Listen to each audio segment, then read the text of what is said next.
Greetings, dear friends, and welcome. We're so delighted you could join us once again for Bedtime Biographies, where together we unwind and drift peacefully away to the soothing accounts of truly remarkable lives. Our journey this evening takes us to the late 18th century, to an era when the old world was crumbling and a new one struggled violently to be born. Picture, if you will, the island of Corsica, a rough, mountainous place floating in the Mediterranean like a fortress made of stone and stubbornness. The air smells of maquis shrubland, of wild herbs and sea salt, of a proud people who had spent centuries resisting conquest by Genoa, only to be sold to France just 1 year before our subject was born. And there, in the coastal town of Ajaccio, on August 15th, 1769, a woman named Letizia Ramolino Bonaparte gave birth to her second surviving son. They named him Napoleone di Bonaparte, a name that would become synonymous with ambition, genius, conquest, and ultimately the modern conception of power itself. Before we properly begin our exploration of Napoleon's extraordinary story, just a brief, gentle thought. If these calm explorations of significant lives help you unwind at the end of your day, please consider taking a moment to like this video and subscribe to our channel. It genuinely helps other curious, thoughtful minds discover these stories. And we're always deeply curious about your reflections and thoughts. Please let us know in the comments below what you think of Napoleon's life and legacy, and which historical figure you'd like us to explore in our next bedtime biography.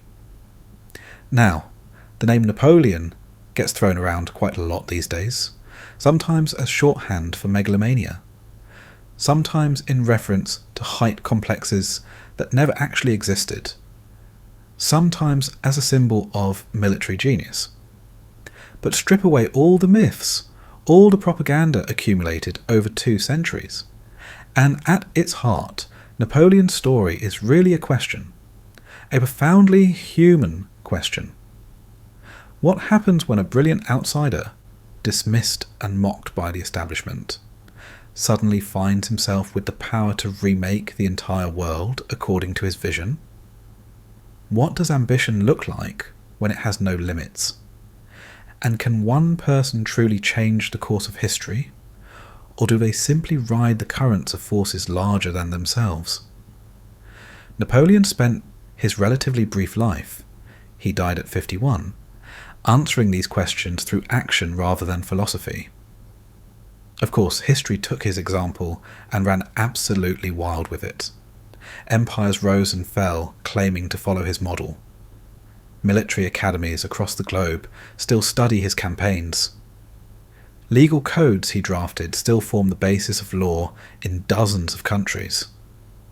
But tonight, we are not here for the grand sweep of campaigns or the thunder of artillery. We're just here to meet the man behind the myth, a brilliant, driven, deeply complicated human being who rose from obscure provincial origins to briefly hold all of Europe in his grasp, who redefined what power meant and how it could be wielded. And now, as the day winds down and the evening settles around us like a comfortable blanket, let's begin to trace the life and times of this deeply influential figure. This is the bedtime biography of Napoleon Bonaparte. Our story begins not in the gilded halls of Versailles or the ancient streets of Paris, but on that rocky Mediterranean island, among a minor noble family that was only barely Italian by culture, and only technically French by law. The Corsica of Napoleon's childhood was a land caught between identities, having been Genoese for centuries before being transferred to French control in 1768, the year before Napoleon's birth, as payment for military debts. The Bonaparte family occupied an odd social position. They were minor nobility, which meant they had pretensions to status but very little actual money. Napoleon's father, Carlo Buonaparte, was a lawyer and opportunist who had initially supported Corsican independence under the rebel leader Pasquale Paoli, but who quickly switched allegiance to the French once it became clear which way the wind was blowing. This pragmatic betrayal of Corsican nationalism for French patronage would haunt young Napoleon, who hero-worshipped Paoli and the ideal of Corsican independence, even while benefiting from his father's collaboration with the conquerors. Laetitia, Napoleon's mother, was by all accounts the more formidable parent. Beautiful, stern, and possessed of an iron will, she would eventually give birth to 13 children, 8 of whom survived to adulthood. She ran the household with military precision, stretching their limited resources through sheer force of will and careful management. Napoleon would later say that he owed everything to his mother's discipline and high expectations. Young Napoleone was not the promising eldest son. That honour went to his older brother Joseph, who was charming, diplomatic, and everything their father hoped for in an heir. Napoleon, by contrast, was a difficult child. Brooding, intense, with a fierce temper and an unsettling habit of withdrawing into books and fantasy. He had few friends among the other Corsican noble children, preferring to spend his time reading whatever he could find or creating elaborate battle scenarios with his younger brother Lucian. He was also relentlessly, obsessively Corsican in his identity. Even as a young boy, he resented the French occupation of his homeland, resented his father's collaboration, resented that his future would depend on French patronage. He spoke Italian at home and learned French only reluctantly, always speaking it with a thick Corsican accent that would never entirely disappear, and that Parisian aristocrats would mock mercilessly in his youth. At age 9, Napoleon's life changed dramatically when his father's connection secured him a spot at a French military school. In December 1778, he left Corsica for mainland France, travelling first to a preparatory school in Autun to improve his French, then on to the Royal Military Academy at Brienne-le-Château in Champagne. It was like being transported to another planet. Brienne was a school for the sons of poor nobles, those who couldn't afford the more prestigious military academies, but who needed their sons trained for military careers, the only respectable profession for impoverished aristocracy. Here, Napoleon encountered for the first time the full weight of French-class snobbery and regional prejudice.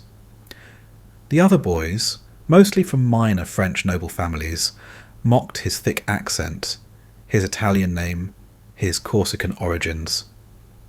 They called him lapin au nez, straw nose, a pun on his name that essentially meant country bumpkin. The young Corsican responded to this mockery with fierce defiance and deeper withdrawal. He threw himself into his studies with almost frightening intensity, particularly mathematics and military history. While other boys played or socialised, Napoleon buried himself in the school library, reading everything he could about ancient military commanders: Alexander the Great, Hannibal, Julius Caesar. He covered the margins of his books with notes and calculations, developing habits of study and analysis that would serve him throughout his life. His reports from Brienne paint a picture of a student who is simultaneously brilliant and difficult. Reserved and studious, one instructor wrote, he prefers study to any type of amusement, finding pleasure in the reading of good authors. Very applied to the abstract sciences, little curious about the others. He knows thoroughly history and geography. This boy would make an excellent sailor. The suggestion that he become a sailor rather than a soldier was typical of the casual dismissiveness he faced. Napoleon wanted to join the artillery, the technical, mathematical branch of the army, but his teachers assumed the angry little Corsican with his terrible French would be better suited to something requiring less sophistication. During his years at Brienne, from 1729 to 1784, Napoleon's father slowly died of stomach cancer back in Corsica, a painful, prolonged death that left the family in financial crisis. Carlo had borrowed extensively, banking on preferential treatment from French authorities that never fully materialised. When he died in February 1785, the Bonaparte family found itself not just grieving, but nearly bankrupt, held together only by Letitia's iron will and careful management. Napoleon, just 15 when his father died, felt the weight of responsibility settle onto his shoulders. He was the second son, but Joseph showed no military aptitude or ambition. It would fall to Napoleon to make something of himself, to restore the family fortunes through military service and preferment. In October 1784, Napoleon had been selected to continue his studies at the École Militaire in Paris, the most prestigious military academy in France. Only a handful of students from Brienne were chosen, and Napoleon's mathematical prowess had finally earned him recognition. Paris should have been the culmination of his dreams, the capital, the centre of French power and culture, the place where he could prove himself. Instead, it reinforced every resentment and insecurity he'd developed at Brienne. The École Militaire was filled with wealthy aristocrats' sons, boys who'd been born into privilege and who treated Napoleon, with his provincial accent, his shabby uniform, and his Corsican intensity, as a curiosity at best, a joke at worst. They had money for fashionable clothes, for nights at the theatre, for all the social rituals that made one an acceptable member of Parisian society. Napoleon had none of this. He wore the same threadbare uniform day after day, ate the cheapest food he could find, and spent his free time in his room, reading and planning and nursing his grievances. Yet something crucial happened during Napoleon's year in Paris. He began to understand power, not the abstract power of kings and nobles that his textbooks described, but the actual mechanisms of power in French society. Who had it, how they got it, how they used it. He watched wealthy, stupid aristocrats advance through connections, while brilliant but poor officers languished in provincial garrisons. He saw how the French military, despite its proud traditions, was actually a sclerotic, inefficient institution where advancement came through birth rather than merit. He also encountered the ferment of ideas that was bubbling through Paris in the 1780s. The salons and cafes, which he couldn't afford to frequent, but heard about second-hand, were filled with discussion of Enlightenment philosophy, of Rousseau's social contract, of the rights of man, of whether monarchy was truly necessary or just. The old certainties that had governed European society for centuries were being questioned, challenged, dismantled in conversation if not yet in practice. Napoleon graduated from the École Militaire in September 1785, ranked 42nd out of 58 students in his class. It was a respectable but hardly distinguished performance. He was commissioned as a second lieutenant in an artillery regiment stationed at Valence in southeastern France. He was 16 years old, poorly paid, still struggling with his French, and now responsible for helping support his mother and younger siblings back in Corsica with the meagre salary of a junior officer. His time as a junior officer in the late 1780s was marked by long periods of boredom, punctuated by financial anxiety and homesickness.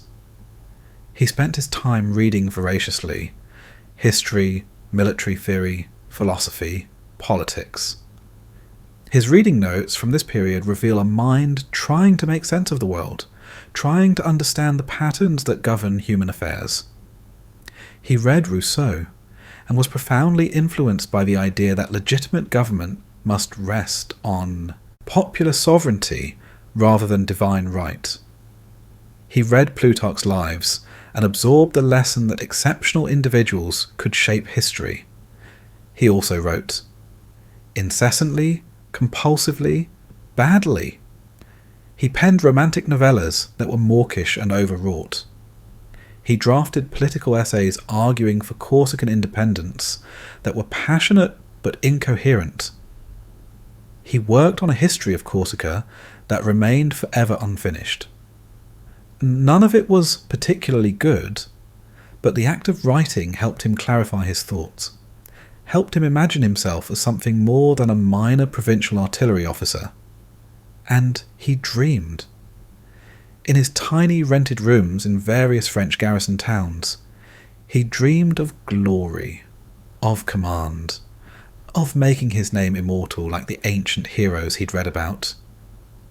But these seemed like exactly that. Dreams, fantasies to sustain a young man of middling prospects through the dull routine of peacetime military service, in a society where advancement for someone of his background seemed impossible. Then in 1789, everything changed. The world he'd known, the system that had seemed so permanent and immovable, began to crack and then to shatter. The Bastille fell to a Parisian mob on July 14th. The Declaration of the Rights of Man and of the Citizen was proclaimed in August.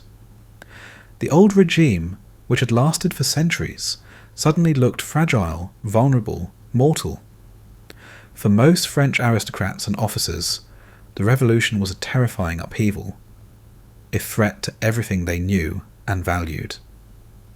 But for Napoleon Bonaparte, age 20, an outsider who'd never truly belonged to that world anyway, who'd spent his entire life nursing resentments against a system that had dismissed and mocked him, the revolution meant something very different. It meant opportunity. The revolution would destroy the old world of hereditary privilege and aristocratic monopoly on power. And in the chaos, in the violence, in the desperate need for talented individuals who could command troops and win battles regardless of their social origins, a brilliant young artillery officer with a head full of military theory and a burning ambition might finally find his chance to rise. Napoleon couldn't have known, watching from his garrison post as France descended into revolutionary chaos, that within a decade he would be the most powerful man in Europe. He couldn't have imagined that his name would become synonymous with military genius, that he would crown himself emperor, that he would redraw the map of Europe to suit his vision. These things seemed impossible, the fever dreams of an ambitious young man. But the impossible was about to become routine. The world was breaking apart, and in the wreckage, a young Corsican artillery officer would find the tools to remake it according to his own design. The outsider's long journey from the margins to the centre of power had begun. The years of preparation were over. The years of action were about to commence. And Europe would never be the same. Part 2. From Revolution to Power. The French Revolution, that great volcanic eruption of violence and idealism, initially found Napoleon in an awkward position. He was an officer in the Royal Army, sworn to defend the monarchy, but his sympathies lay with the revolutionaries who promised to destroy aristocratic privilege and create a society based on merit rather than birth.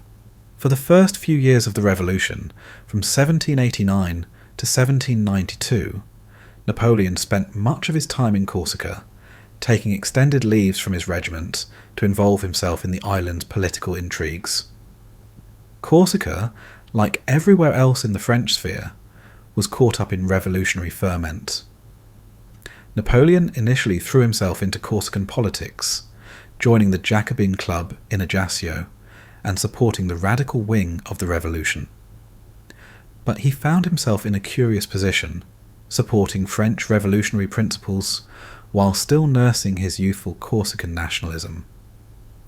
It was a contradiction he couldn't quite resolve, and it came to a head in his relationship with his childhood hero, Pasquale Paoli.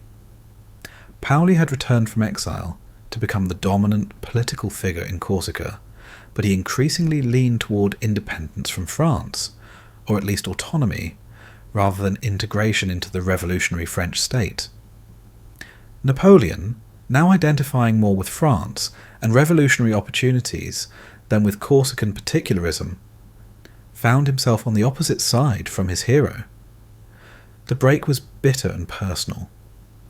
Paoli began describing Napoleon and his family as traitors to Corsica, as French collaborators who had abandoned their homeland for personal advancement. In 1793, the rift became violent. Paoli's supporters attacked the Bonaparte family properties in Ajaccio, and the entire family was forced to flee to mainland France, arriving as refugees in Toulon with whatever possessions they could carry. It was a traumatic experience, but it severed Napoleon's last real tie to Corsica. He would never return to his birthplace. From this point forward, he was thoroughly French, his identity tied to France and its revolutionary project. The siege of Toulon in 1793 proved to be Napoleon's first real opportunity to demonstrate his military capabilities. The port city of Toulon, controlled by royalist rebels and defended by British and Spanish naval forces, represented a crucial threat to the revolutionary government. If Toulon remained in enemy hands, it gave foreign powers a foothold in southern France and a base from which to support counter-revolutionary forces. The revolutionary army besieging Toulon was a chaotic mess, poorly organised, led by political appointees with no military experience, lacking proper artillery support. Enter Captain Napoleon Bonaparte, aged 24, assigned as artillery commander after the previous artillery officer was wounded. He arrived at the siege camp in September 1793 and immediately began imposing order on chaos. Napoleon's plan for taking Toulon was brilliant in its simplicity. Rather than trying to assault the city directly, he identified the key strategic points. Fort L'Aiguillette, a position overlooking the harbour entrance. If French artillery could be positioned there, they could make the harbour untenable for British ships, forcing the British fleet to withdraw and leaving the city defenceless.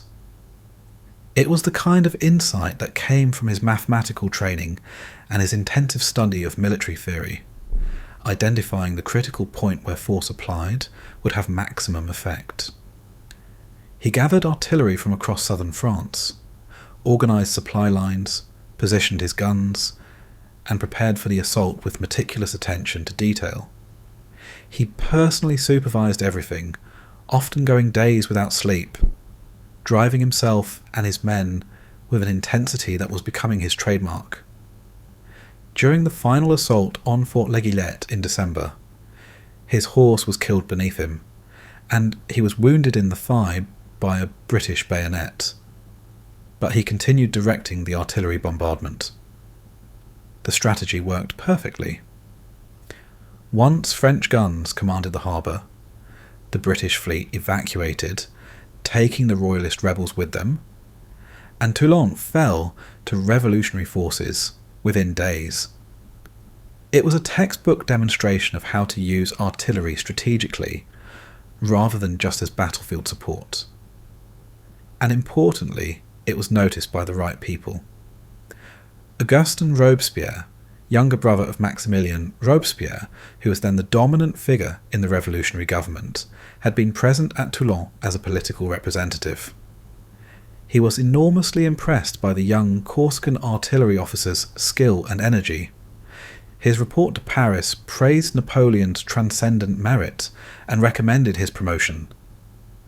In just days, Napoleon was promoted from captain to brigadier general, an extraordinary leap that reflected both his demonstrated ability and the revolution's desperate need for competent military commanders. The old officer corps, largely aristocratic, had fled abroad or been purged. The revolution was constantly at war against Austria, Prussia, Britain, Spain, and needed commanders who could win battles regardless of their social origins. At 24, Napoleon was suddenly a general. But this rapid promotion came with enormous risk. The revolutionary government in Paris was entering its most radical and violent phase, the Reign of Terror. Robespierre and the Committee of Public Safety were executing suspected counter-revolutionaries at an accelerating pace. The guillotine in the Place de la Révolution worked overtime, its blade rising and falling with mechanical efficiency, separating heads from bodies of aristocrats, priests, and eventually revolutionaries who were deemed insufficiently pure. Napoleon's association with the Robespierre, both Maximilian and Augustin, became dangerous in July 1794 when the Thermidorian reaction overthrew and executed them. Napoleon was arrested in August, suspected of being a Jacobin conspirator, and spent 2 weeks in prison facing possible execution himself. It was a terrifying reminder of how quickly fortunes could reverse in revolutionary France. He was released for lack of evidence. There was no actual proof he'd been involved in the Robespierre's political schemes. But he emerged from prison deeply shaken and wary of political entanglements. He'd learned a crucial lesson. In revolutionary France, military success was essential, but political survival required careful navigation of treacherous factional disputes. Too close an association with any political faction could prove fatal when the political wind shifted. The year following his release, 1795, was perhaps the most frustrating of Napoleon's life. He was technically a general, but was given no significant command. The new government, the Directory, was suspicious of generals with Jacobin associations. Napoleon spent months in Paris on half-pay, living in modest lodgings, increasingly desperate as his savings dwindled and his family continued to depend on him for support. He wrote letters to government ministers pleading for command of anything, an artillery regiment, a staff position, anything to get back into active service. Most went unanswered. He briefly considered leaving France to offer his services to the Ottoman Sultan in Constantinople, so desperate was he for employment that matched his abilities and ambitions. Then came October 1795, and the Vendémiaire uprising. Royalist rebels in Paris, emboldened by the Directory's weakness, rose up in armed insurrection, trying to overthrow the government. The Directory, desperate for someone who could defend them, turned to Napoleon. Not because they trusted him, but because they needed someone competent, and he was available. Napoleon's defence of the government was ruthless and effective. He famously ordered his artillery to fire grape shots, essentially large shotgun shells, into the crowds of insurgents, killing dozens. "I gave them a whiff of grape shot," he later said with chilling nonchalance. It was brutal urban warfare, not the kind of heroic battle celebrated in military histories, but it was effective. The rebellion collapsed within hours. The Directory was saved, and they knew who had saved them. Napoleon was promoted again, this time to commander of the Army of the Interior, essentially the military commander of Paris. He was now politically powerful, financially secure, and positioned at the centre of French politics. He had arrived. It was during this period of newfound status that Napoleon met and courted Josephine de Beauharnais. She was everything he was not: sophisticated, Parisian, aristocratic, though her first husband, a viscount, had been guillotined during the Terror, leaving her a widow with 2 children. She was also 6 years older than Napoleon, with a scandalous past and numerous lovers. By all accounts, she was less interested in him than he was in her, at least initially. But Napoleon, once his formidable will fixed on something, was difficult to resist. He courted her with passionate, almost embarrassingly romantic letters that revealed a side of him very different from the cold military calculator. He was genuinely, desperately in love with her. or at least with his idealised vision of her. They married in March 1796 in a civil ceremony. He changed the Italian spelling of his name from Buonaparte to the more French-sounding Bonaparte.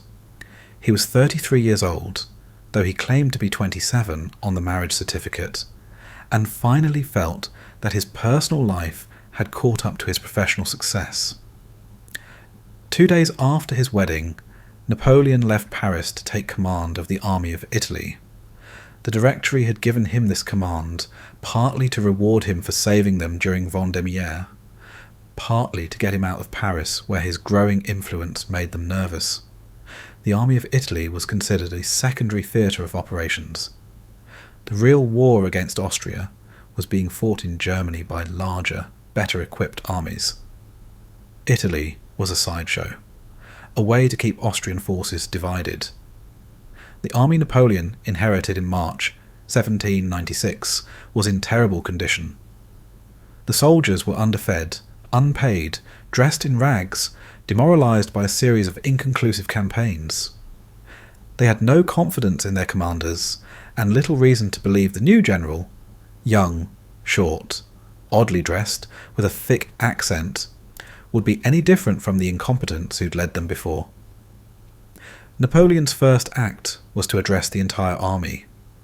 Standing on a barrel so the troops could see him, he made them a promise that was simultaneously audacious and calculating. "Soldiers, you are naked and ill-fed. The government owes you much, but can give you nothing. Your patience and courage honour you, but give you no glory. I will lead you into the most fertile plains on earth. Rich provinces and great cities will be in your power. There you will find honour, glory and riches." It was essentially a promise of plunder in exchange for loyalty and victory.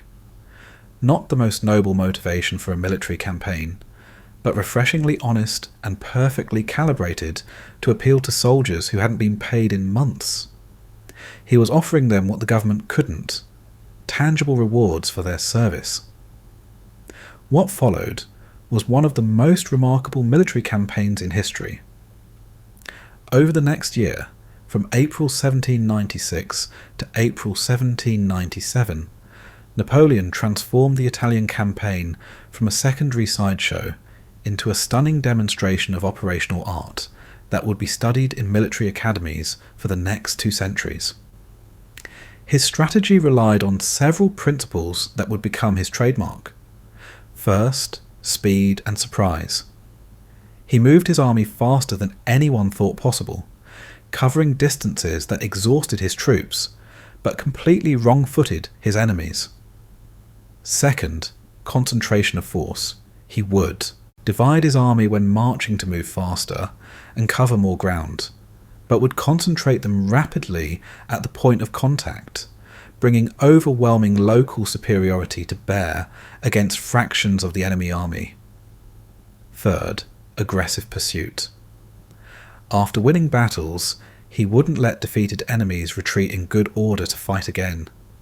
He would pursue them relentlessly, turning tactical victories into strategic routes. The campaign began with a lightning offensive that split the Austrian and Piedmontese forces before they could properly coordinate. At the Battle of Montenotte in April, Napoleon defeated an Austrian force, then immediately pivoted to attack the Piedmontese at Mondovi, forcing the Kingdom of Piedmont-Sardinia to sue for peace within 2 weeks of the campaign's opening. The speed was breathtaking. A major enemy knocked out of the war in 14 days. He then turned his full attention to the Austrians in northern Italy. At Lodi in May, his troops stormed across a bridge under intense artillery fire in an assault so ferocious that Napoleon's soldiers began calling him Le Petit Caporal, the little corporal, an affectionate nickname that acknowledged his habit of being present at the crucial point of battle, sharing the danger with his men rather than commanding from a safe distance.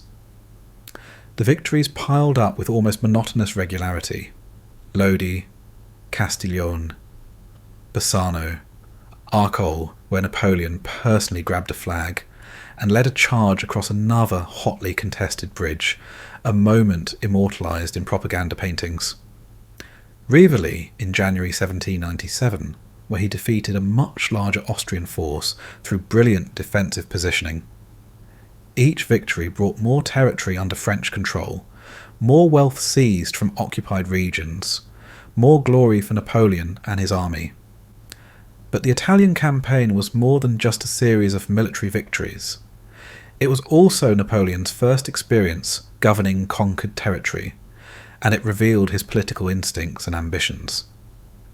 He established republics in Italy, the Cisalpine Republic, the Ligurian Republic, nominally independent, but actually French satellites. He looted systematically, sending back to Paris enormous quantities of art, gold, and other valuables seized from Italian cities and the Catholic Church. The treasures of Italy flowed north to fill France's empty treasury, and, not incidentally, Napoleon's own coffers. He also began conducting his own foreign policy, negotiating treaties and making political decisions that were technically the prerogative of the Directory in Paris, not a field commander. When Austria sought peace terms in 1797, Napoleon personally negotiated the Treaty of Campo Formio, which ended the War of the First Coalition on terms very favourable to France and very favourable to Napoleon's reputation.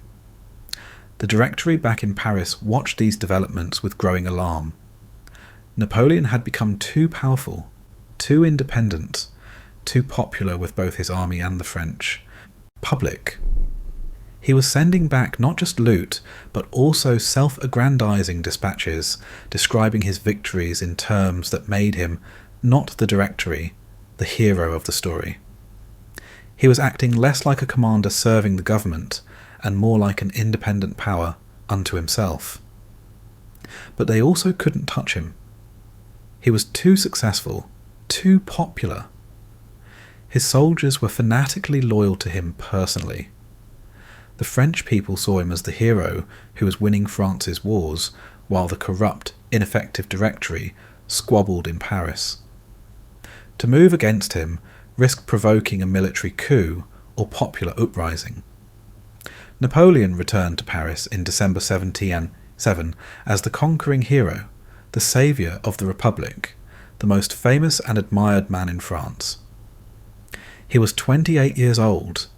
Just 2 years earlier, he'd been unemployed, broke, and desperate.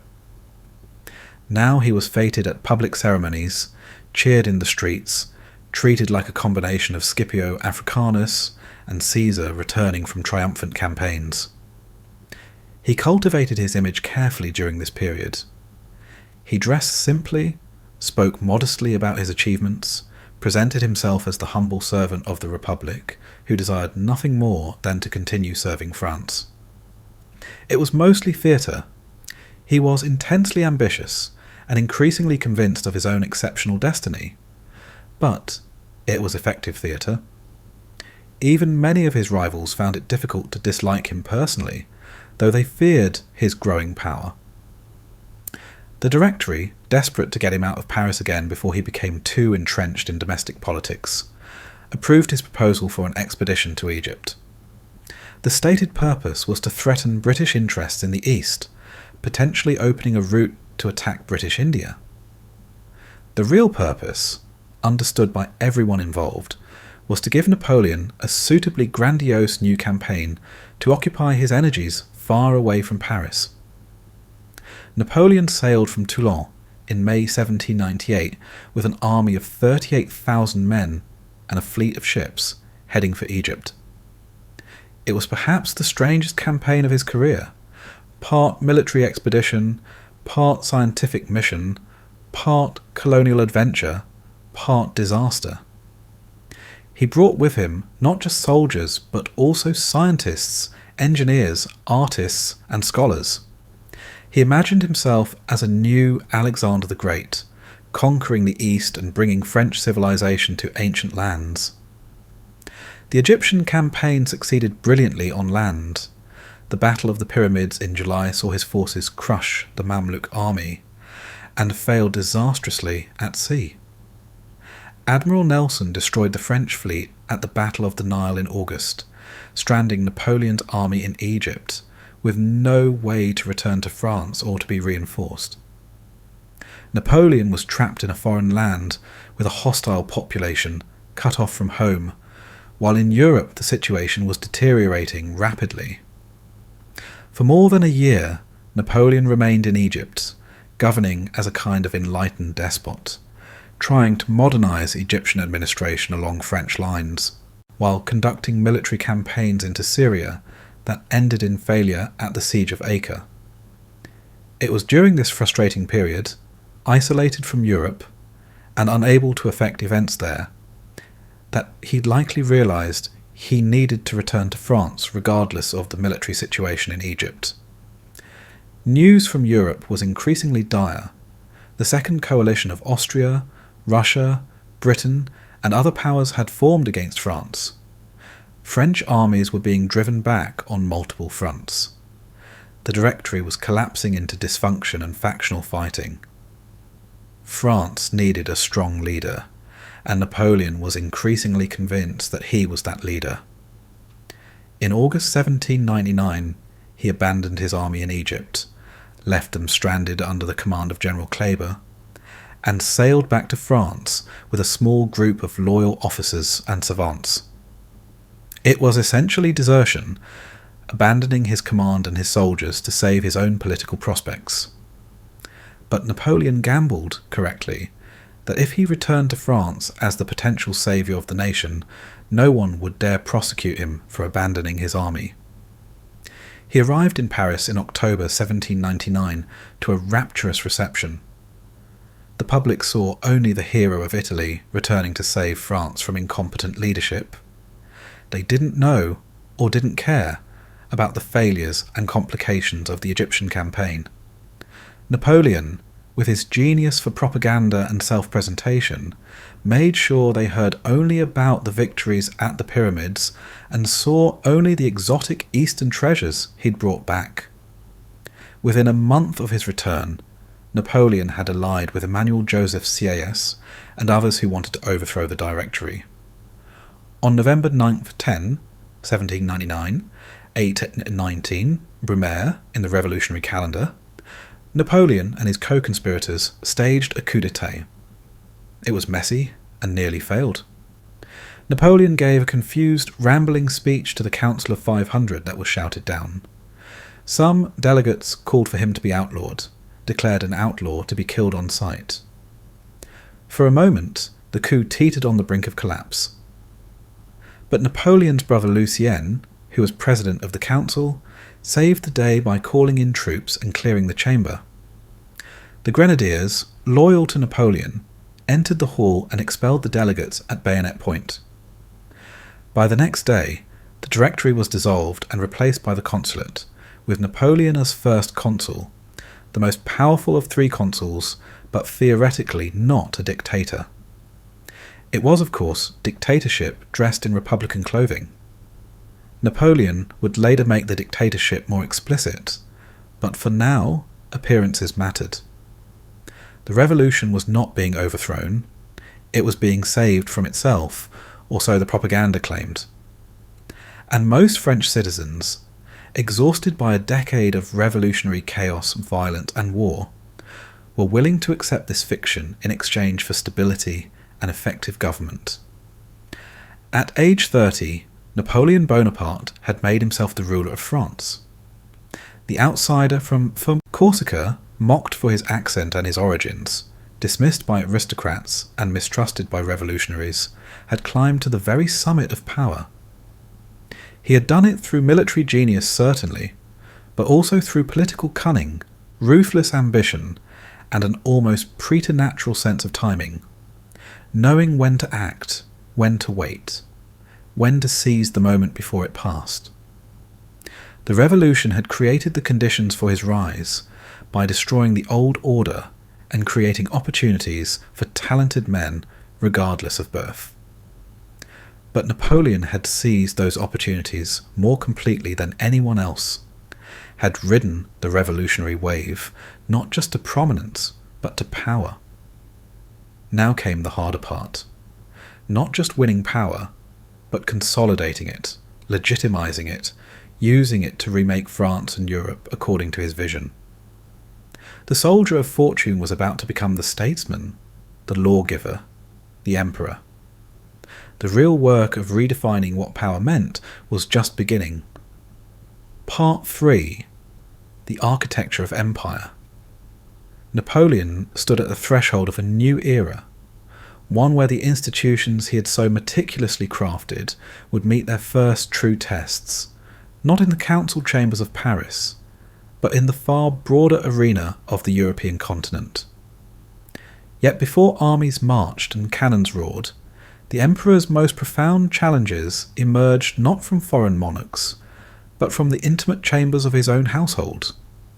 His marriage to Josephine, once a source of emotional refuge and romantic obsession, had become a delicate mirror reflecting the tensions between his private vulnerabilities and his public ambitions. France adored Josephine. Paris hung on her every gesture, marvelled at her elegance, whispered about her lovers, and pitied her anxieties. She was the perfect consort for a man whose rise had been improbable. Grace to soften his steel, charm to humanize his command.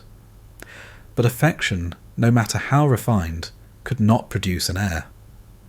Napoleon's empire, for all its laws and prefects, lycées and codes, remained haunted by one ancient truth. Dynasties require children.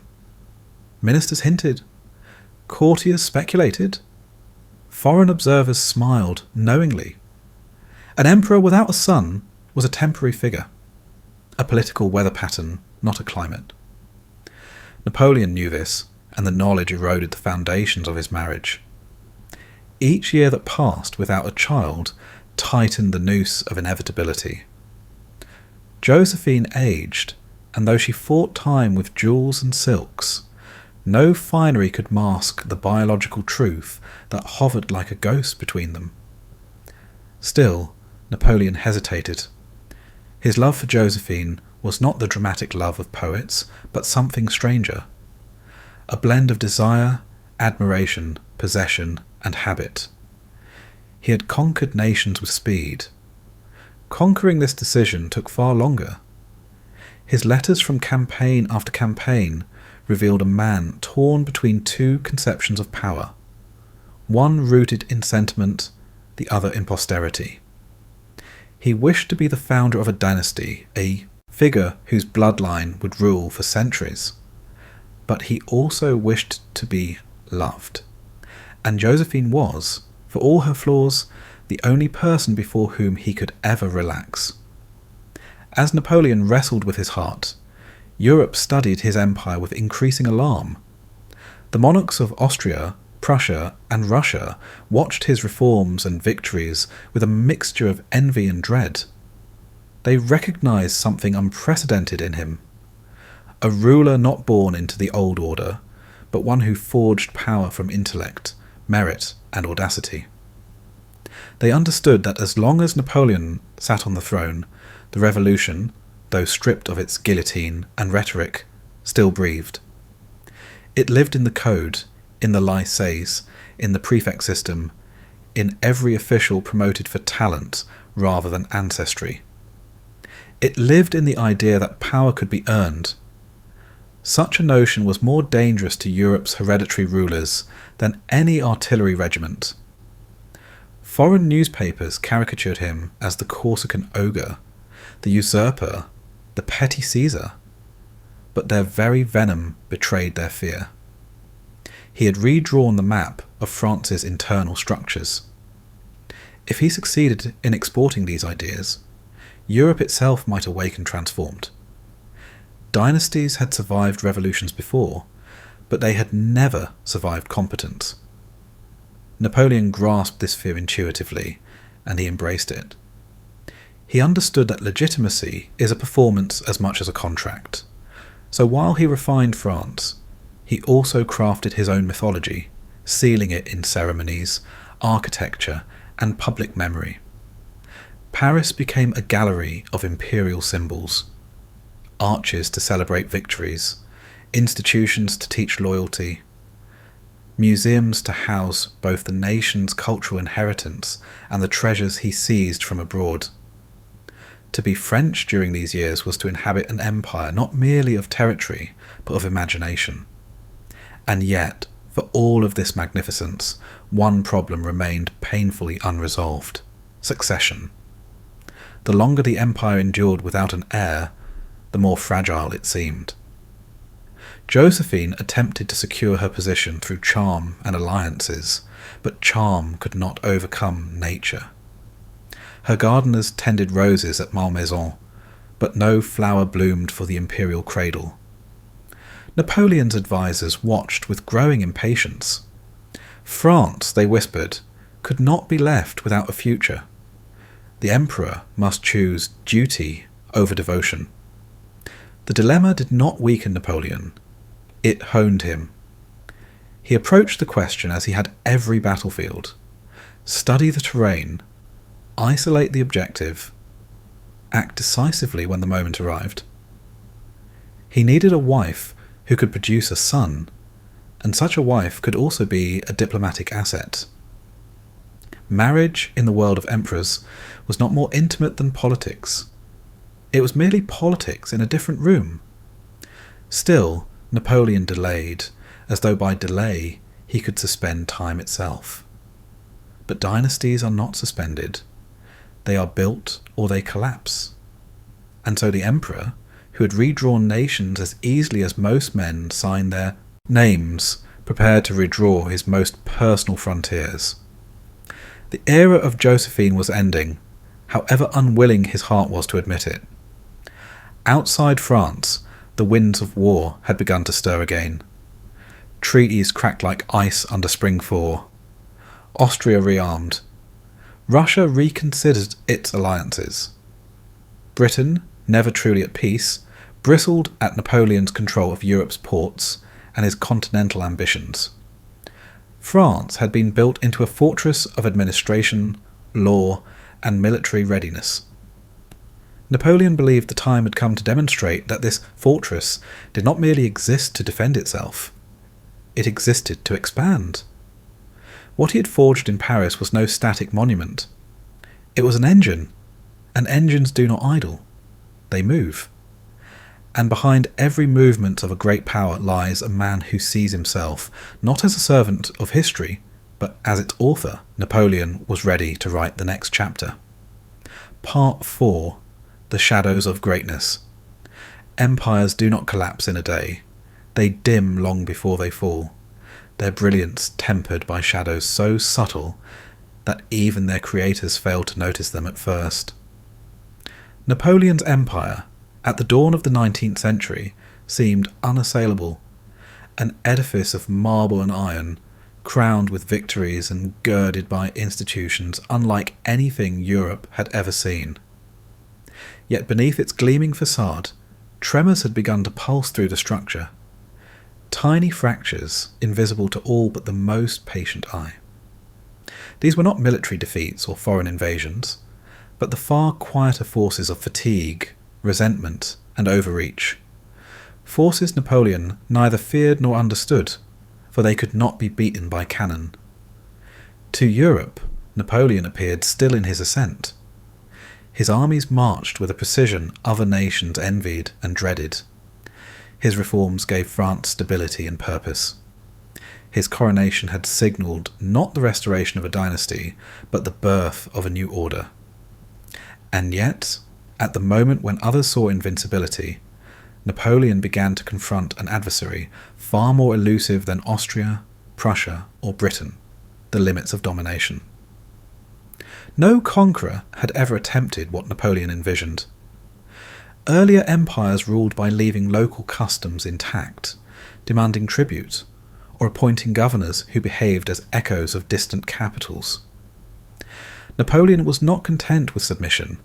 He wanted transformation. He wanted Europe reshaped in France's image, subject not merely to French armies, but to French laws, French institutions, and French logic. For a time, this worked. His brothers and marshals took thrones like actors cast in roles they barely understood. Dutch merchants found themselves answering to a Corsican monarch. Spaniards woke to a king who spoke French. Italians, Germans, Poles all saw new flags, new decrees, new calendars. In the wake of his armies came prefects, tax collectors, legal codifiers, and schoolmasters, as though every battlefield were merely the prelude to a seminar on how to be modern. But nations are not empty rooms, awaiting furniture. They possess memories, languages, saints, and songs. The more Napoleon pressed his uniform vision upon them, the more they smouldered beneath its weight. What he took for rational order, many experienced as suffocation. His genius, so effective on the battlefield, faltered before the stubbornness of identity. The French Revolution had promised liberation. Napoleon delivered administration. That difference, subtle at first, widened with each decree. Spain was the first great rumble of discontent. In 1808, Napoleon removed the Spanish Bourbon monarch and replaced him with his brother Joseph, a man refined, intelligent, and entirely unsuited to rule a nation that did not want him. Napoleon believed the Spanish people would welcome reform. Instead, they rose in revolt. The Peninsular War did not resemble his previous campaigns, swift blows that broke armies and toppled thrones. This was a war of ambushes and shadows, fought in mountains and alleyways, where peasants with knives inflicted wounds no victory parade could erase. The Spanish did not fight to defeat France, they fought to deny it peace. Napoleon, who had marched from triumph to triumph, now found himself mired in a country that refused to be conquered. The conflict drained resources and morale. French troops, accustomed to decisive campaigns, found themselves trapped in a slow bleed of ambushes and reprisals. Guerrilla warfare, a term scarcely known before, now entered the European lexicon.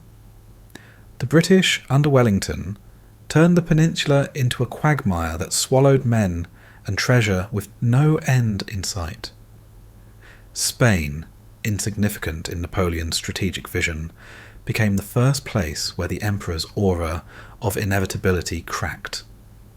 Yet even as Spain burned, Napoleon reached for more. He could not abide stagnation, much less retreat. His triumph had become part of his self-definition. To pause felt like decay. Expansion was not merely ambition, it was survival. Each new conquest justified the ones before. Each new border shored up the fragility of the old. And Europe, though cowed, watched with mounting alarm. They saw in Napoleon not the protector of French Revolution, but a force that bent nations into shapes nature had not intended. The seeds of coalition sprouted from this growing unease. Monarchs who despised one another found common cause in resisting a man who did not merely threaten their thrones, but rendered them irrelevant. Diplomats whispered that Napoleon wished to erase kingdoms altogether, replacing them with administrative units answering only to Paris. In palaces from Vienna to St. Petersburg, the question shifted from "can he be halted?" to "must he be?" Even at home, strain began to show. The same centralised force that made France efficient also made it brittle. Napoleon demanded loyalty, competence, and obedience, traits rare enough individually, rarer still in combination. His marshals, once comrades in arms, now struggled beneath the burden of imperial responsibility. Some grew complacent, others resentful. They had been magnificent executors of his will in war. They faltered as governors and diplomats. Napoleon saw this, but he could not resign himself to lesser men. He drove them harder, expecting brilliance on command, as though human beings were interchangeable components in a machine he alone understood. And then there was the emperor's greatest domestic wound. subtle, intimate, inescapable. The absence of an heir. Josephine, beloved though she was, could not give him the future his empire required. This was no romantic inconvenience. It was a threat to the state. Napoleon had constructed a dynasty without a lineage. Europe watched, amused and horrified, wondering whether a man who had crafted laws for millions could not conquer the simplest law of biology. His counsellors whispered. His family schemed. Josephine suffered. Napoleon vacillated, torn between sentiment and necessity. A man who could remake nations but could not remake nature. The court, uncertain of its future, grew anxious. Ministers delayed decisions that might offend a future heir they could not yet name. Ambassadors hesitated, unsure whether the emperor's legacy would survive his mortality. Thus, by the end of the first decade of his reign, Napoleon's empire remained immense, yet impermanence clung to its edges like fog. He had defeated kings, toppled regimes, rewritten laws, and forced the map of Europe to bend before him. But his achievements, staggering as they were, had not solved the problem that had haunted every ruler since antiquity: how to turn power into permanence. For the first time, Napoleon faced not an army, not a general, not a coalition, but the slow, grinding inevitability of consequences. His empire was a masterpiece of will, but will alone could not quiet the murmur of peoples who did not wish to be French. Nor could it ease the burden of allies exhausted by obedience. The emperor who once embodied the future now found himself surrounded by forces that could not be crushed with a bayonet. Culture, resentment, fatigue, identity, time. Greatness, once a source of wonder, had begun to cast a shadow. And in that shadow, the world prepared for what came next. Part 5. The Cost of Ambition. Power, once seized, does not rest. It accumulates desires, obligations and illusions, demanding ever more from the one who holds it. Napoleon had mastered the art of victory, but mastery contains its own poison. The belief that success is destiny rather than circumstance. As the first decade of the 19th century drew to a close, the Emperor of the French stood astride Europe like a colossus, feared by kings and adored by soldiers, yet unable to sense the invisible forces preparing to erode his triumphs from beneath his feet.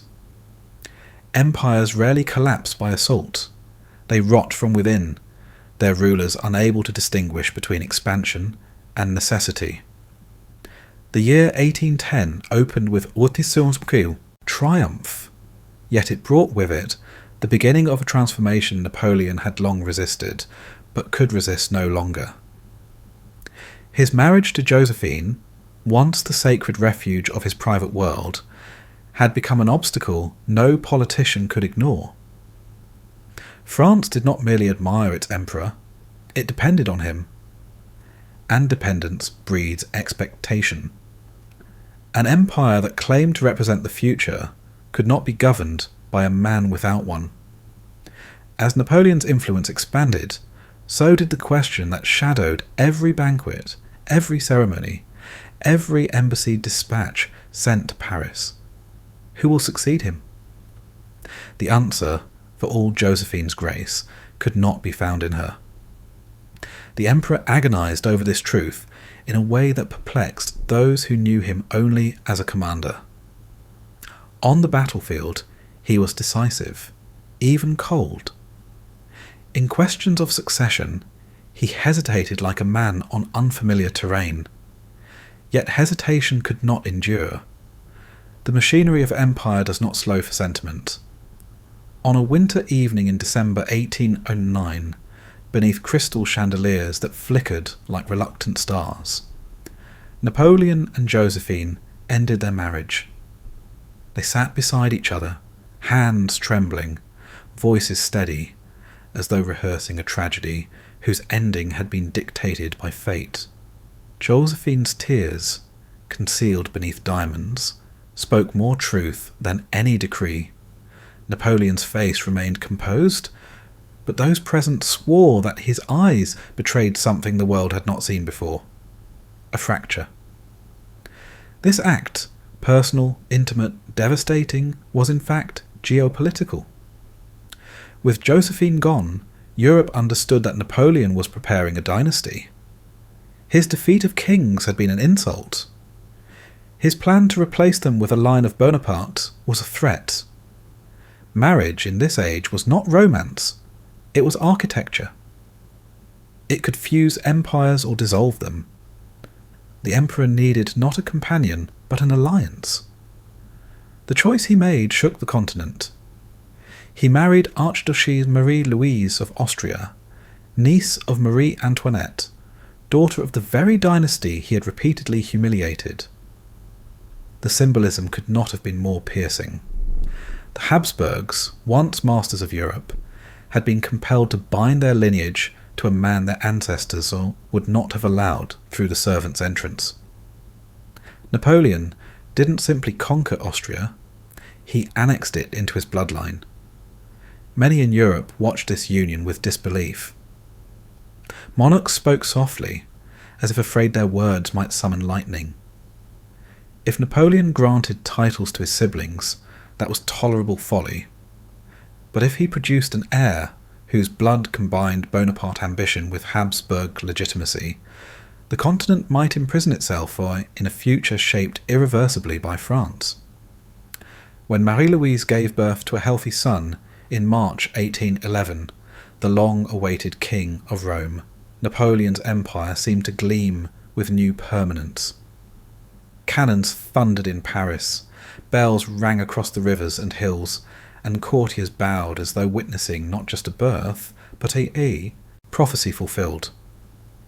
Napoleon, holding the infant whose existence justified the dissolution of his heart, whispered words no one could hear. Observers claimed he smiled not with joy, but with vindication, as though he had proved that destiny could be negotiated like a treaty. Yet beneath the celebration lay a truth no one dared voice. The empire had not grown stronger. It had grown heavier. Europe tolerated the young Bonaparte heir, but it did not forgive him. Bloodlines, once the privilege of monarchs, had been democratized by power, and kings do not share well. The very act that secured Napoleon's future deepened the resolve of those who wished to end it.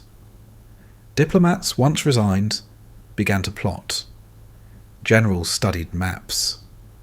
Ministers drafted letters that bore no seal of open defiance, but carried the quiet ink of preparation.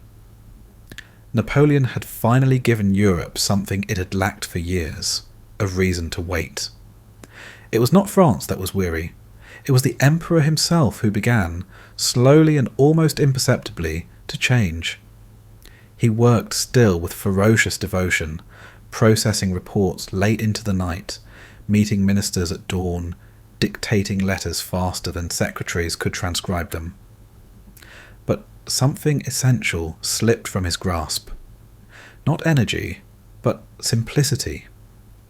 In his earlier years, every campaign, every reform, every law had followed a singular logic: to strengthen France against her enemies.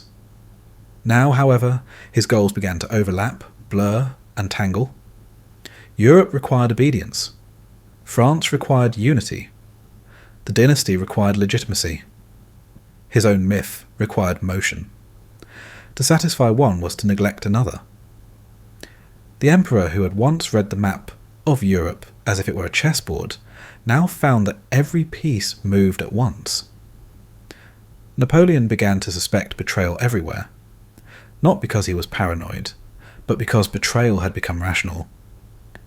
His marshals, raised from obscurity by his genius, now governed duchies and kingdoms in his name. Their loyalty depended on his success. His success depended on their obedience. Many of them wished for peace, not out of affection for Europe, but because they feared what further victories might cost. They had become what Napoleon despised, men who had something to lose. And then there was the common soldier, the backbone of his empire, the scaffolding of his glory. They still worshipped him, still followed him, still cheered his presence with a fervour no monarch could manufacture. Yet the ranks no longer filled as quickly as before. The early triumphs had created a generation that believed war was glorious. Experience had taught their sons otherwise. The same villages that once celebrated conscription now sighed when the drums arrived. Victory brings pride. Occupation brings resentment. Napoleon had delivered both. Europe, which had once feared France's armies, now feared France's ideas. The Napoleonic Code, the secular state, the meritocratic army, the centralised administration, these innovations, so intoxicating in the moment of their creation, now threatened to dissolve identities older than nations. Napoleon believed he was modernising Europe. Europe believed he was erasing it. A monarch defeated by force may return. A monarch defeated by abstraction disappears forever. Thus it was not a battlefield that marked the beginning of the end, but an economic decree, the continental system, Napoleon's attempt to crush Britain by severing its access to European markets. It was an audacious plan, brilliant in conception, catastrophic in execution. Britain survived, as island nations often do, through oceans and ingenuity. The continent starved.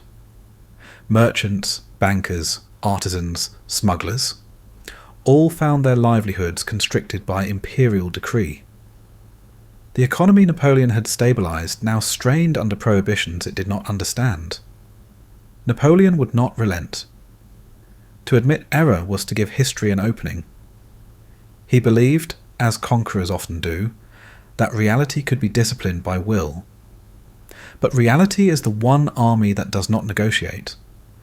All across Europe, in ports, courts and marketplaces, the unspoken truth gathered weight.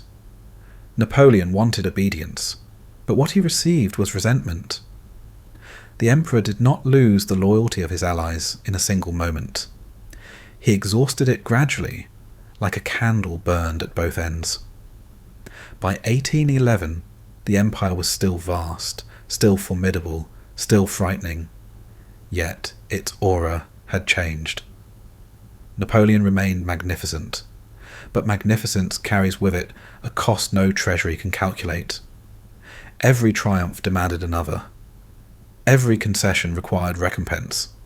Silence became discontent. Discontent became identity. Identity became resistance. Napoleon, who had once built a world from momentum, now found himself pursued by it. He did not yet know it, but the point of no return had already passed. The wheel he set in motion no longer answered to his hand. There would be victories still, and parades and treaties and proclamations. But beneath them all lay a truth he could neither see nor stop. The empire was preparing to measure him, and history had already sharpened its blade. Part 6.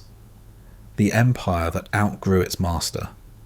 By the dawn of 1812, Napoleon stood at the apex of his creation.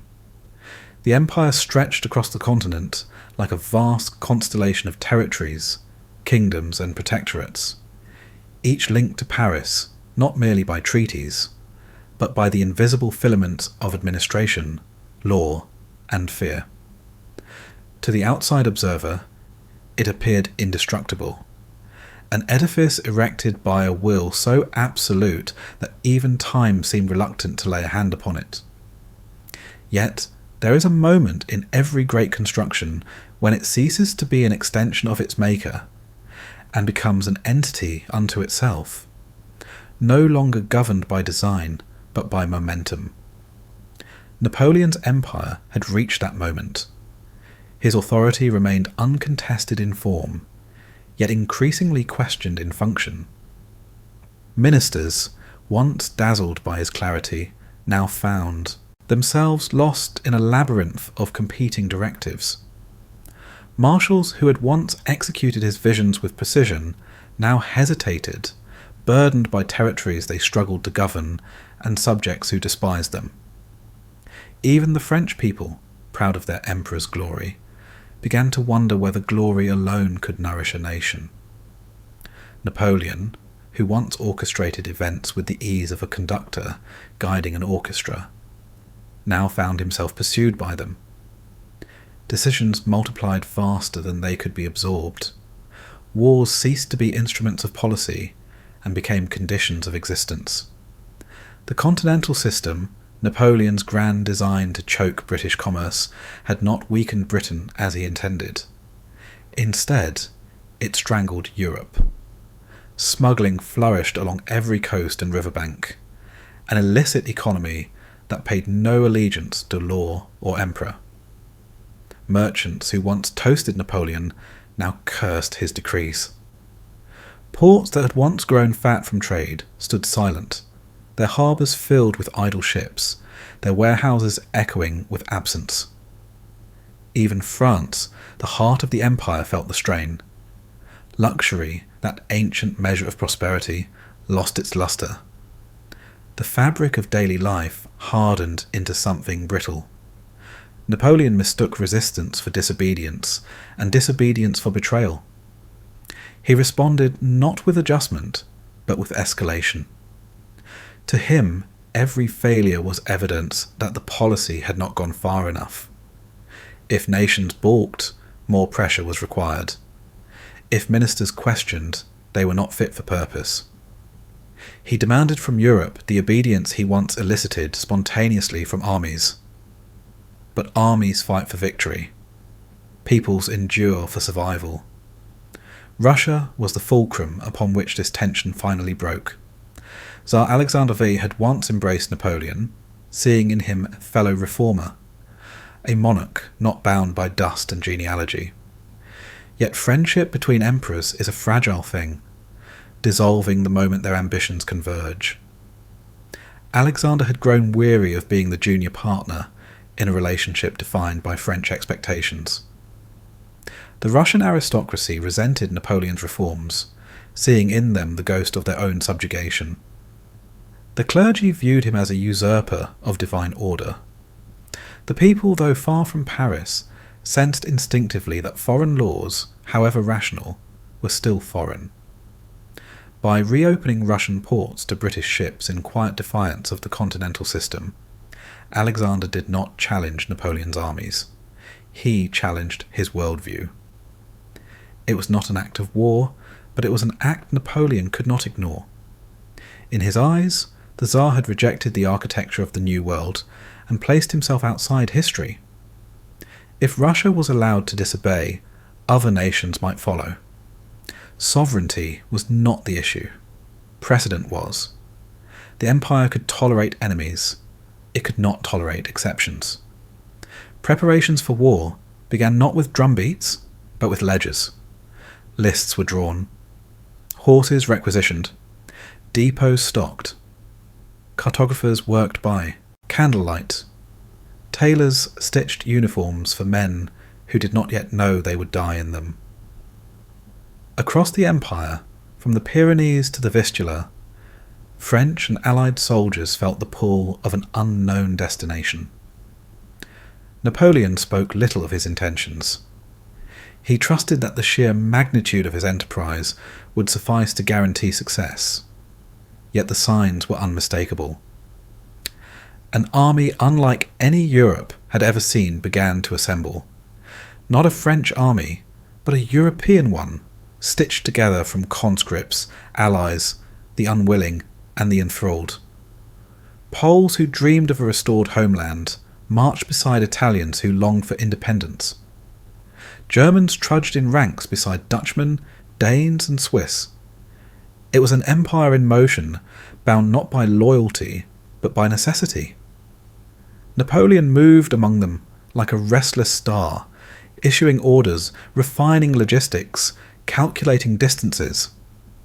He convinced himself that the campaign would be decisive, swift, and righteous. The enforcement of a principle, not the pursuit of conquest. Yet beneath this confidence flickered the first embers of something more dangerous, the belief that fate itself would intervene on his behalf. France watched with awe as the emperor departed. Mothers wept quietly. Merchants tallied ledgers with dread. Politicians, unable to contradict him, murmured assent. None could articulate their fear, for it was not fear of defeat, it was fear of irrelevance. Napoleon had become so vast that France itself seemed a mere province of his ambition. In the corridors of the Tuileries, the emperor's advisers whispered doubts. Why risk the core of Europe to discipline a distant ally? Why extend the frontiers of empire beyond the boundaries of supply and reason? Why stake everything on a single act of force, when no enemy had yet dared strike him in his own heartland? But Napoleon no longer listened. He did not distrust counsel, he had outgrown it. He had become the measure of his own decisions. He believed that genius removed the need for caution, that history bowed not to prudence but to will. What others saw as risk, he saw as inevitability. The empire he led into the east was not the same entity he had forged in Italy and Germany. It was larger, heavier, more ornate, more fragile. It demanded attention, affirmation, devotion. Napoleon no longer commanded an instrument. He commanded an organism that consumed everything around it, men, resources, and time, and demanded more. Yet even as he prepared to cross the Niemen, the world remained suspended in a peculiar stillness. Europe did not yet know whether Napoleon was marching toward ultimate triumph or irrevocable ruin.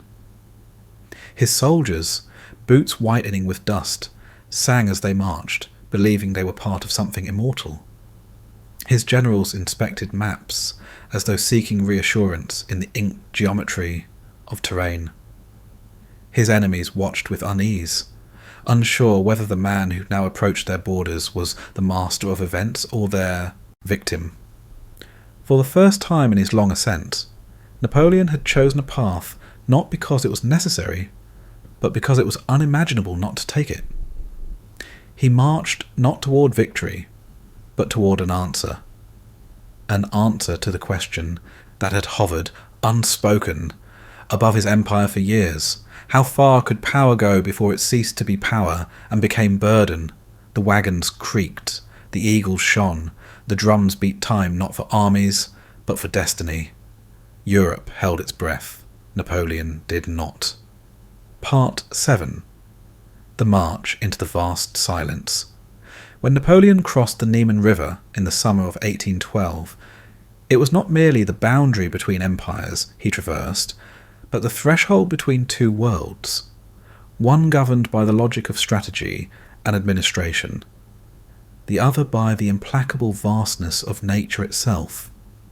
His armies stepped from a Europe shaped by cities, farms, and familiar winds into a continent that seemed to unfold endlessly, a landscape so immense that it absorbed sound, swallowed distance, and dissolved certainty. Here, maps had lost their authority. Here, supply lines became fragile threads. Here, ideas of conquest met a silence older than history. The Grande Armée, at its departure, was a spectacle unmatched in scale. Nearly every corner of Napoleon's empire was represented. French veterans, hardened by a decade of war, marched beside young conscripts embarking on their first campaign. Poles who saw Napoleon as the promise of a resurrected homeland walked shoulder to shoulder with Italians who dreamed of liberation. Germans, Dutch, Swiss, Danes, Croats and Lithuanians moved in great columns, their uniforms a patchwork of Europe's languages and loyalties. It was not a national army, it was a continental one, a testament to the scope of Napoleon's reach, but also to the fragile plurality of his power. From the beginning, the march felt different. The air was heavy, the horizon distant, the distances deceptive. Roads dissolved into dust under the weight of countless boots and hooves. Villages seemed sparse, fields wide but empty, forests dark and watchful. This was not the Europe Napoleon knew. The Europe where supply wagons could catch an army within days, where the countryside fed soldiers as they moved, where a town lay beyond every bend in the road. Russia was a world apart. Its spaces resisted movement. Its distances resisted logic. Napoleon, who had once orchestrated campaigns with the precision of a mathematician shaping geometric proofs, now found himself confronted with terrain that defied calculation. He had planned for battles, swift, decisive encounters in which Russian armies would be cornered and compelled to bargain. But the Russians, under Barclay de Tolly and later Kutuzov, refused to play the role he assigned them. They retreated, always retreating, luring the invader deeper into a land that grew more indifferent with each passing league. This strategy was not cowardice, it was deliberate erosion.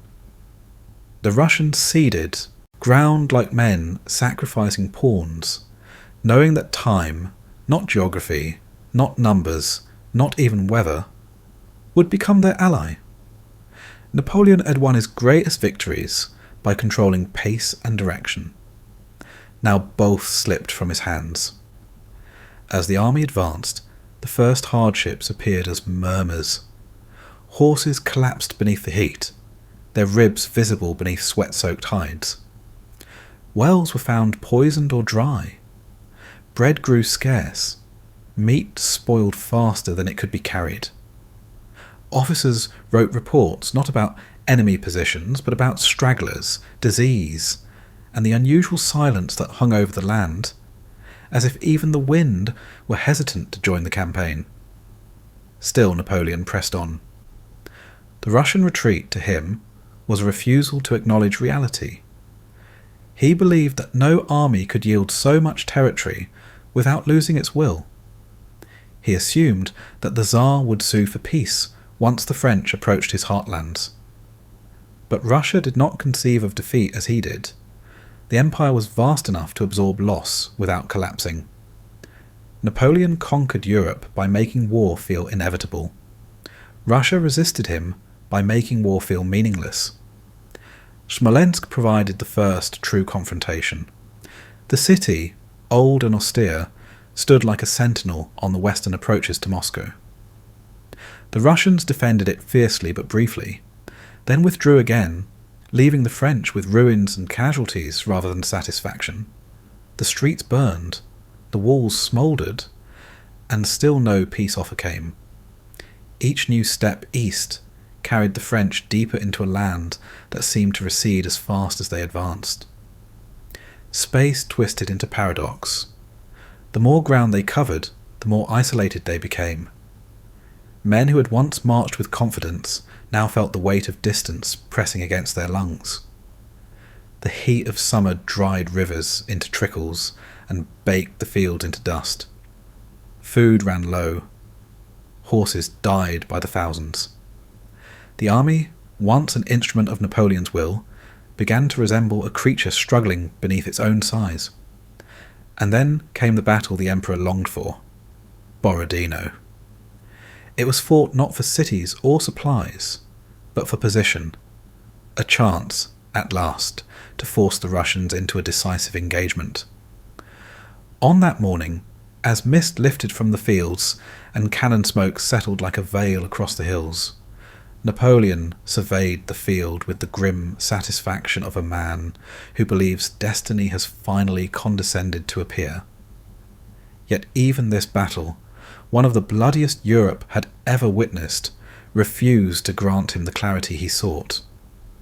The French advanced, the Russians held. Charges broke upon redoubts like waves against stone. Artillery carved through ranks of men who did not retreat. The smell of powder thickened the air. Neither side yielded, neither side triumphed. When night fell, the Russians withdrew, not routed, not destroyed, but preserved. Napoleon had won the field, but the victory tasted like ash. He had expended lives he could not replace to gain, ground he did not need. Still he marched on. Moscow lay ahead, a city so steeped in legend that Napoleon believed its capture must command the Tsar's submission. When he entered it in September, he found not surrender but emptiness. The streets were silent, the grand houses abandoned, the palaces stripped. And then, like a cruel jest crafted by the land itself, fires broke out across the city, flames leaping from building to building, devouring timber, cloth, and hope. Moscow burned for days, a vision both terrible and majestic. The city was a pyre, its smoke rising like a warning to the heavens.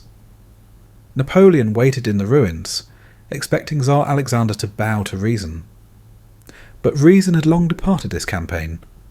Russia had chosen endurance over submission, silence over parley, absence over defeat. And as the weeks passed, a chill crept into the air. The early whisper of a winter Europe had never imagined. The Emperor, standing amid the charred skeletons of palaces, felt something he had rarely known: uncertainty. Not fear, not despair, but the faint realization that he had stepped beyond the boundaries of mastery. Russia was not an empire one conquered. It was an empire one survived, if one was fortunate. He did not yet know it, but the choices he made in these days, in the smouldering heart of Moscow, beneath skies choked with frost-laden smoke, would determine the course of everything that followed. He chose to wait, and the world, patient and merciless, waited with him. Part 8. The Winter That Devoured an Empire. The decision to linger in Moscow was the moment when the invisible architecture of Napoleon's fortune began to warp. Victory, once an accelerant to his will, now became its weight. The Emperor had expected that the capture of Russia's ancient capital would summon Tsar Alexander to negotiations. Instead, the silence that answered him carried a gravity he had never encountered. Not defiance, not fear, but something colder: indifference. Moscow did not behave like a conquered city. It lay in ruins, stripped of its inhabitants, its treasure, its purpose. An empire had retreated, not defeated but withdrawn, as though Russia itself had folded into the interior of its own vastness, leaving Napoleon suspended in a void. He occupied territory, yet held nothing. He waited for a response that never came, pacing through gilded halls whose splendour mocked him with absence. For 5 long weeks, Napoleon hesitated. He received reports of dwindling supplies, of horses dying for want of forage, of soldiers burning furniture to cook the last scraps of food. His marshals pleaded with him to withdraw before winter closed its jaws. Napoleon listened, but did not move. His instinct, the instinct that had turned him from lieutenant to emperor, compelled him to believe that time would yield to his resolve. But time, in Russia, was not a medium of human intention. It was a force that regarded armies as frost regards leaves, consumable. On October 18th, with winter's breath already frosting the dawn, Napoleon finally gave the order to abandon Moscow.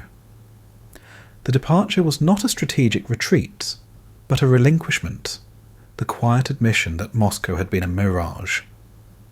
The Grande Armée marched out as it had marched in, banners lifted, drums beating, but the cadence was hollow, the steps heavy.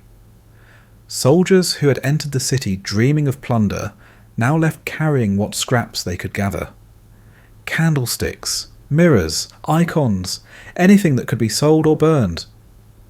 Horses staggered beneath the weight of trophies, soon to become burdens. The French army did not march home. It wandered into its unmaking. At first, winter arrived softly. A dusting of frost, a chill that stiffened breath. Men joked that they had seen worse in Poland. But these were not Polish fields. The cold in Russia crept not like weather, but like destiny. It did not harm at once. It infiltrated, settling first in boots and blankets, then in bones and breath. The nights grew longer. The wind sharpened into a blade. Snow fell not as flakes, but as erasure, wiping the landscape clean until nothing remained but white and silence. The army trudged onward, no longer pursuing an enemy, but pursued by the season. The horses, which had given Napoleon his mobility, began to die in droves, collapsing mid-step, as though the earth itself refused them. Without horses, artillery became anchors, wagons became monuments, and the army, once a creature of speed, became a caravan of exhaustion. Men who had marched 10 years through Europe now struggled to lift their own legs. The frost gnawed at fingers and toes, turning flesh black before the soldiers realized they were wounded. Some awoke with frozen eyelids, unable to open their eyes until comrades tore the ice away. Others did not awake at all. The Russians did not need to win battles. They needed only to exist. Cossack riders appeared at the edges of the retreat like phantoms, striking at stragglers, capturing isolated detachments, then vanishing into the snow. Their attacks were not battles. They were reminders. Each assault whispered the same message. You do not belong here. Napoleon tried to restore order. He rode along the columns, urging discipline, commanding valour, promising safety beyond the next hill. But his words, once the fuel of victories, now scattered like heat into the frozen air. Soldiers stared at him not with hatred, but with the dull gaze of men who have passed beyond choice. The emperor, who had forged the will of Europe, now faced an opponent that possessed no will to break. At Vyazma, the rearguard fought fiercely to keep open the road, but the enemy did not need to win. It needed only to pressure. Men who had survived Marengo, Austerlitz, and Friedland now struggled like animals, their uniforms shredded, their muskets useless for want of powder, their spirits leached by the snow. In the distance, wolves howled, not allegory, but fact. Creatures emboldened by the scent of bodies, abandoned to the drifts. Yet still Napoleon marched. Retreat, in his mind, remained strategy. He believed he could preserve the army, regroup in Lithuania, and confront Russia on better terms. But Russia was not merely a nation, it was an environment. An environment once engaged does not negotiate. As the columns pressed westward, one hope guided them. Reaching Smolensk, where supplies and shelter supposedly waited. The city represented salvation in the minds of exhausted men, a fire on the horizon, a promise that their suffering had boundaries. But when they arrived, they found emptiness. The stores were insufficient, the buildings inadequate, the roads clogged with wounded and deserters. Thousands pressed upon cellars that held provisions for hundreds. Fistfights broke out over crusts of bread. Officers struck soldiers with the flats of sabres not out of cruelty, but desperation. Napoleon saw, then, what he had never seen before. Not defeat, but dissolution. Armies break when their lines fail. Empires crack when their ideas falter.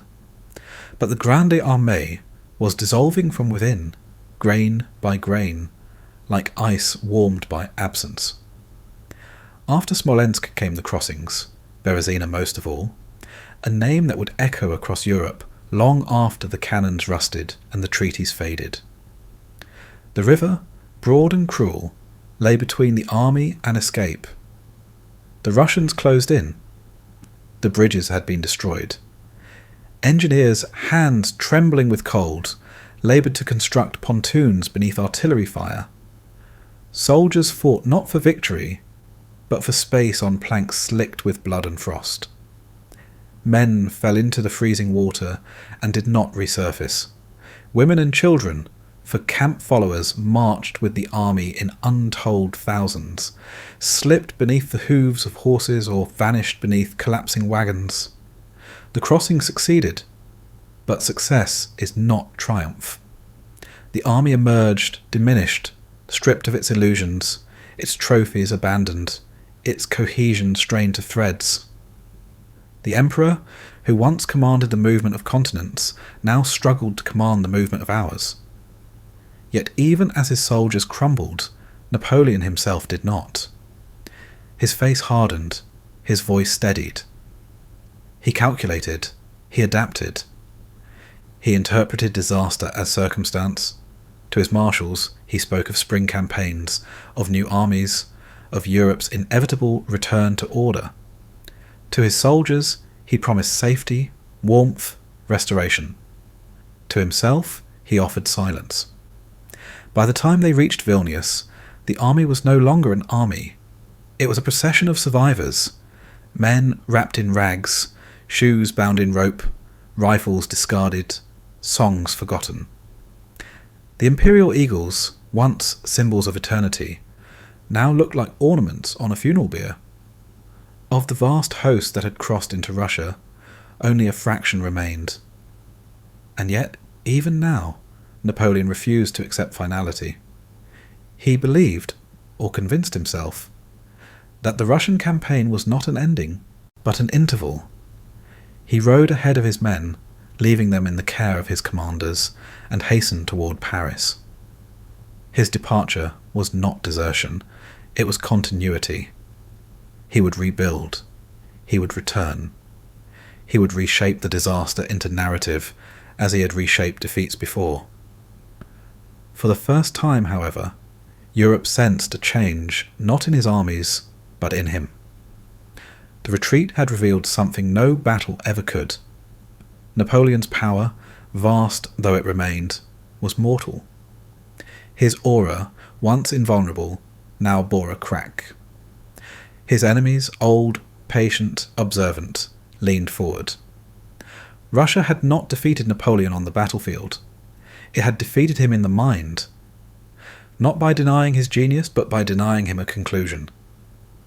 In the snows of 1812, the emperor learned a truth that had eluded him for 20 years. Some landscapes cannot be conquered. Some distances cannot be measured. Some victories cannot be forced. And winter, indifferent to ambition, waits for no man.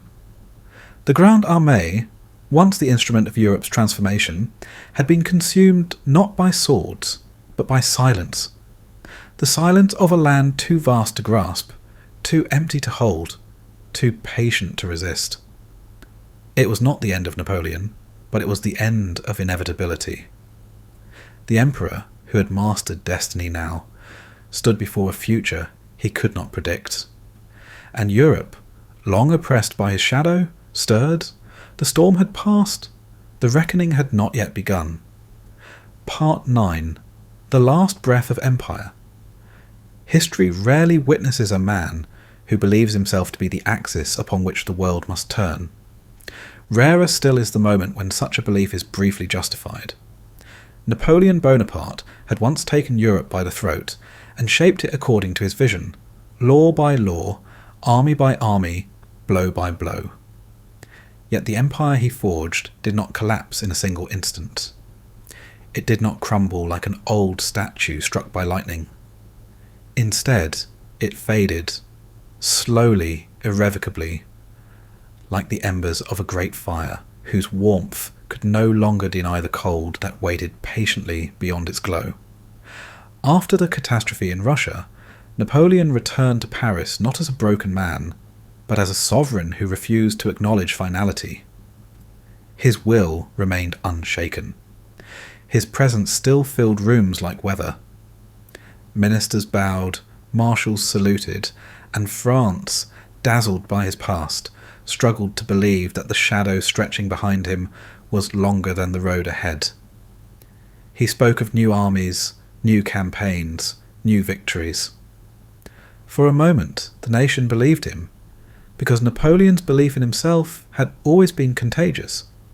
But Europe was changing. It no longer asked how Napoleon could be stopped. It asked why he should continue to exist. He had once been the herald of a new world. Now he was its obstacle. Kings who trembled before him now rose against him. Subjects who once saw him as deliverer now saw him as burden. The emperor, who had demanded that time bend to his will, discovered that time, once bent, becomes brittle. Still he fought on. He conjured soldiers from a population bled nearly white. He gathered cannons from melted bells. He spoke of destiny with the same certainty he once reserved for arithmetic. And though his new armies marched with the enthusiasm of youth, they lacked the memory of glory.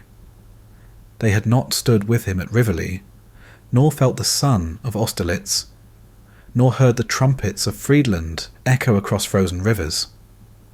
They followed him not out of shared triumphs, but out of obligation. Yet Napoleon believed, and perhaps he was right, that belief itself could animate history. For a brief, flickering season, he stemmed the flood. Victories returned, not as cathedrals of triumph, but as fortifications against the inevitable. He won battles that would have crowned any other commander with immortality.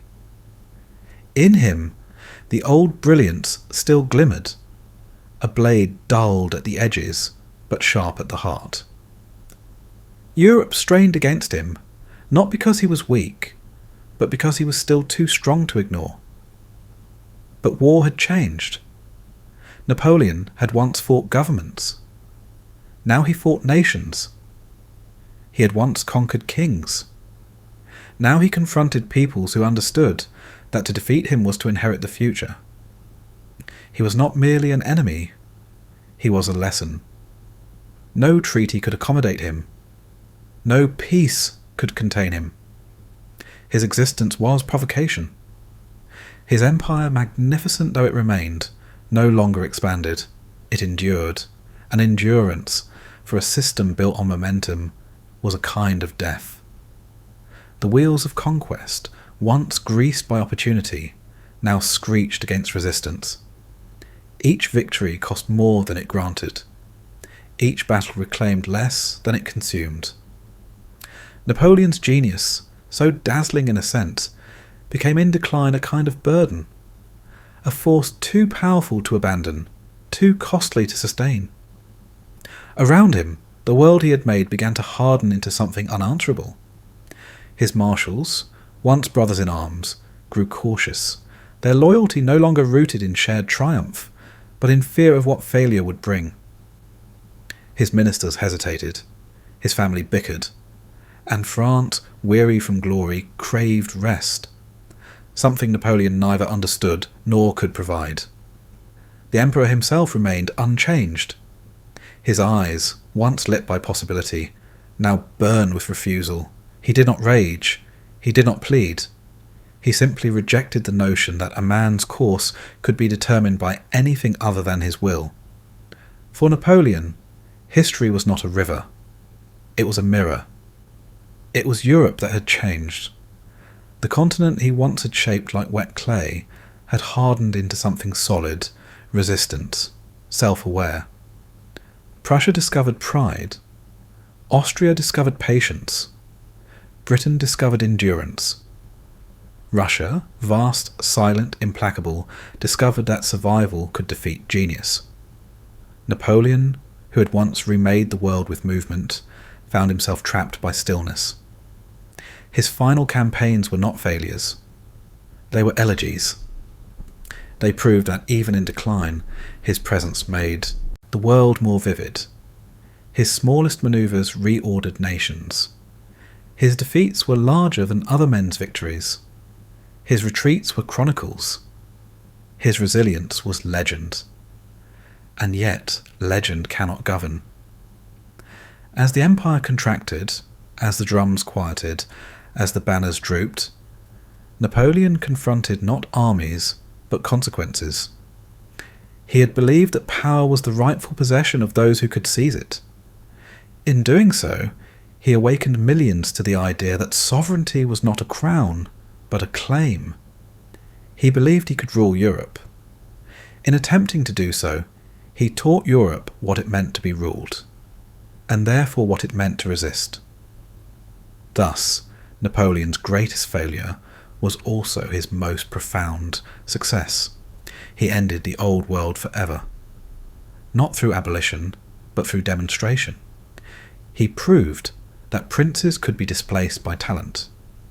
He proved that empires could rise from merit rather than birth. He proved that law was stronger than lineage. He proved that a single mind, given purpose and opportunity, could reorder continents. And once these truths existed, no congress, no treaty, no dynasty could erase them. The empire fell. The idea did not. Napoleon Bonaparte died long after his armies dissolved, but he ended long before that. His final victory was not Austerlitz, nor Jena, nor Wagram. It was the discovery that power, once exercised without permission, becomes contagious. The Europe that destroyed him was not the Europe he had inherited. It was the Europe he had created. And so the emperor's life ends not in a single moment, but in a question. Was he the last ruler of the old world, or the first of the new? Perhaps both. For history does not close doors. It leaves them ajar and waits. Napoleon walked through one. The world followed.